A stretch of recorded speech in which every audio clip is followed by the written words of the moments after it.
इतना मैं चाहूं तुझे हो कोई किसी को न चाहे।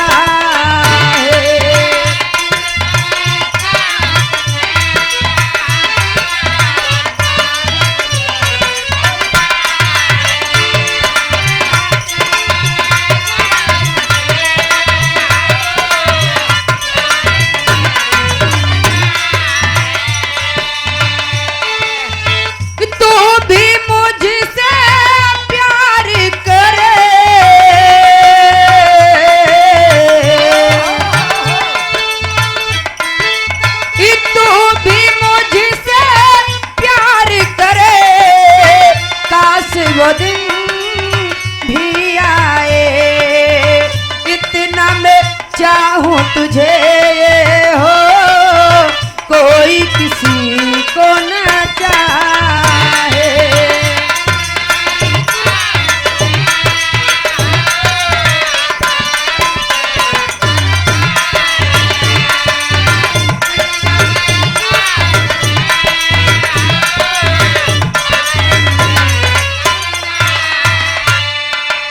परम आदरणीय आप आजाद टेंस पार्लर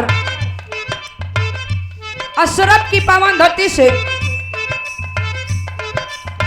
आपकी तरफ से ही 100 रुपए का पुरस्कार भैया के बहुत बहुत प्रणाम, सब लोगन के बहुत बहुत प्रणाम।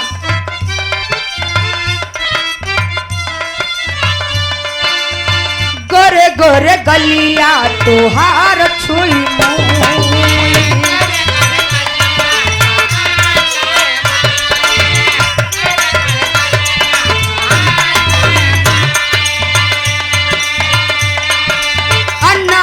बदहिया जैसे से मर के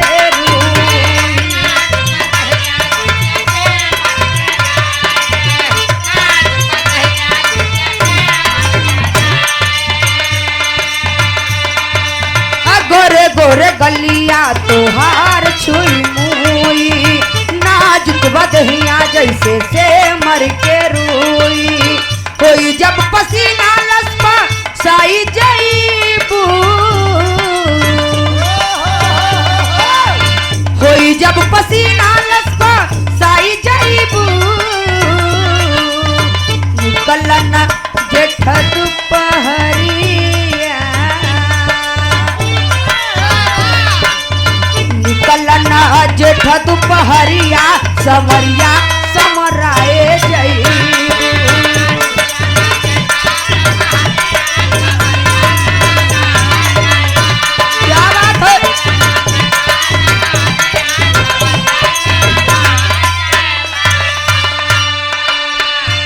बड़ा बढ़िया बढ़िया गीत बतौलन।